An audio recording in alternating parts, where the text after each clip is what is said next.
저희 집에서 멀지 않은 곳에는 흉가가 있었습니다. 그 집은 낡고 오래되어 사람이 살 수 없는 집이었습니다.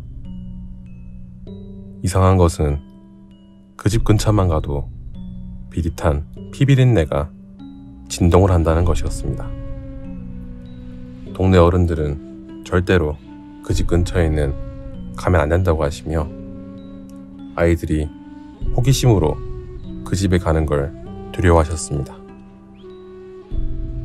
흉가의 소문을 듣고 모여든 대학생들이나 공포동호회 사람들이 자주 몰려오곤 했는데 기이하게도 집 안으로 들어가는 사람들은 많았지만 다시 그 집을 나오는 사람들은 본 적이 없다는 오싹한 이야기가 사람들 사이에 전해지곤 했습니다.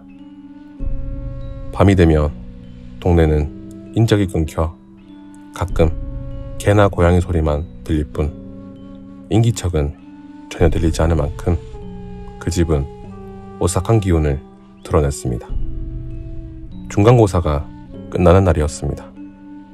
친구 몇 명과 저는 시험도 끝났고 할 일 없이 심심해하며 재미있는 일이 없나 이야기를 나누다가 불현듯이 마을 뒤쪽에 외따로 떨어져 있는 흉가 얘기를 하게 되었습니다.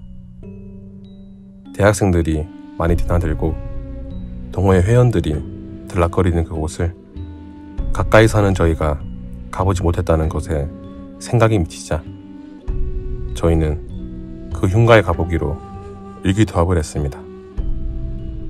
동네 어른들에게 들킬 것 같아 밤에 어른들이 잠들고 나면 몰래 가보기로 하고는 각자의 집으로 돌아갔습니다.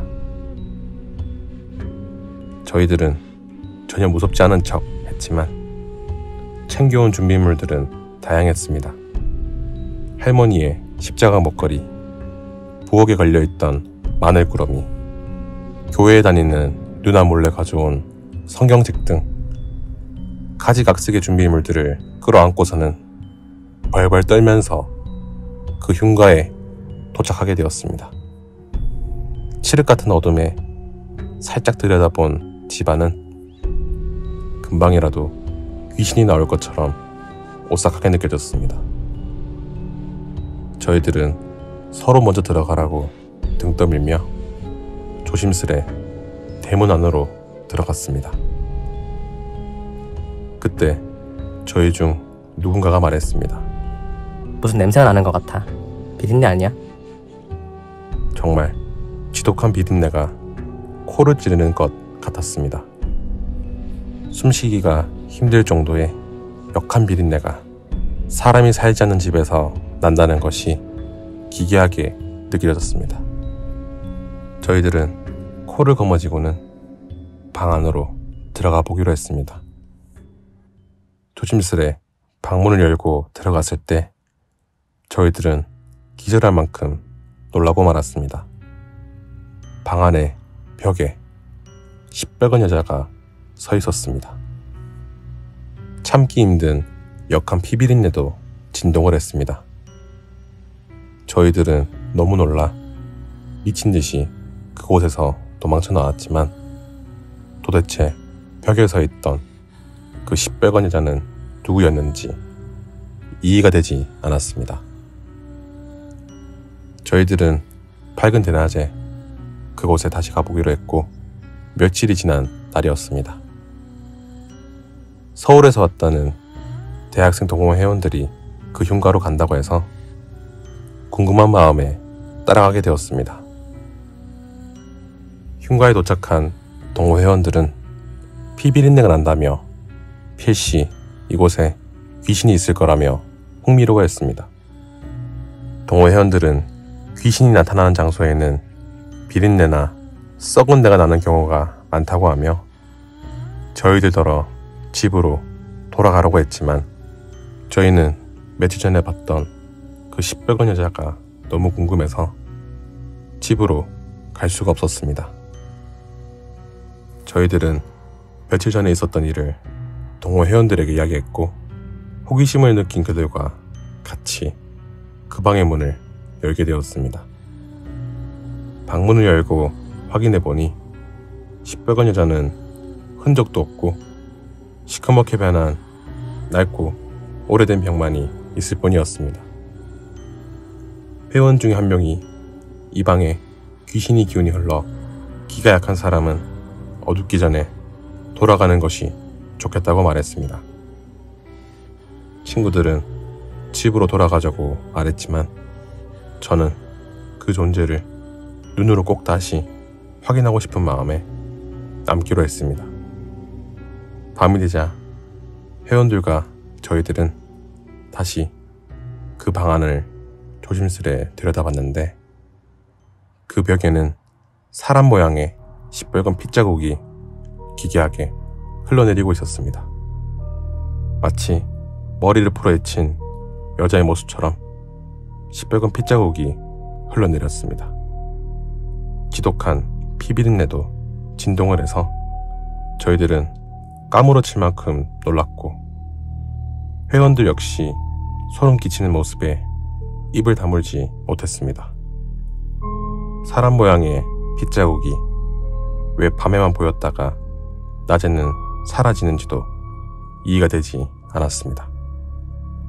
저와 친구들은 너무 무섭고 두려워서 집으로 돌아왔지만 동호 회원들은 흉가의 나머지 공간도 확인해야 한다면서 그곳에 좀 더 있게 되었습니다.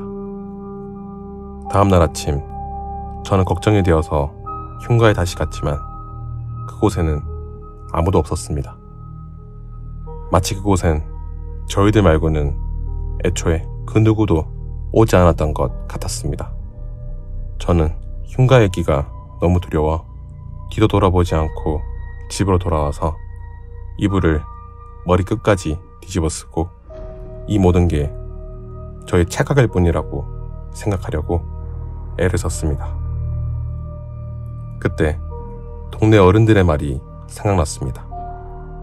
흉가에 들어가서 귀신을 보고 나면 기가 약한 사람에게 들러붙어 그 흉한 것이 따라와 괴롭힌다는 말이었습니다. 그리고 저희와 같이 흉가에 간 동호 회원들은 도대체 어디로 간 것인지 생각할수록 이상했습니다. 저와 친구들은 핏자국이 있는 그 벽에 필시 사연이 있으리라 생각되어 친구들 몇 명을 더 불러서 큰맘 먹고 다시 그 흉가에 가게 되었습니다.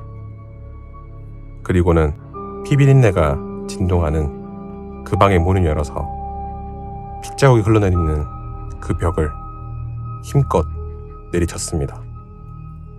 그러자 그 벽이 허물어지면서 사람의 손이 풀썩 튀어나왔습니다. 저희들은 너무 놀라 그 자리에서 벌벌 떨고만 있었는데 누군가가 용기를 내어 벽을 더 힘껏 내리치자 너무나도 오싹한 여자의 시체가 있었습니다. 머리를 세게 맞은 것처럼 피로 얼룩져 엉망이었고 시커먼 머리카락을 길게 풀어헤친 그 죽은 여자는 눈을 뜬 채여서 더 기괴하게 보였습니다. 후에 동네 어르신들을 통해 알게 된 그 흉가의 사연은 너무 끔찍했습니다. 그 집엔 나이 든 부부가 살고 있었습니다.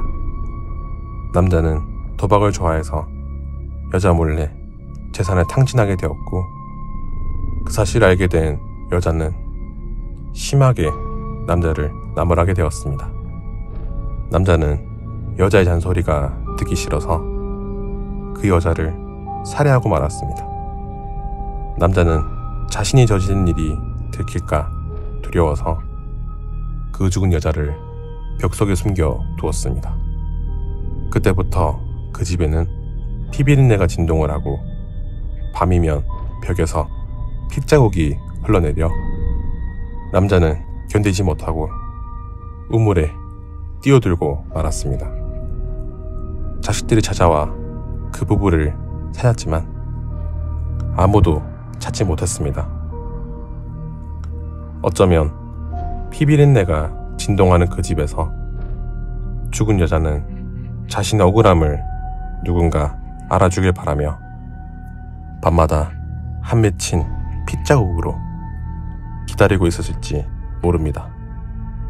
두 눈을 감지도 못하고 말입니다.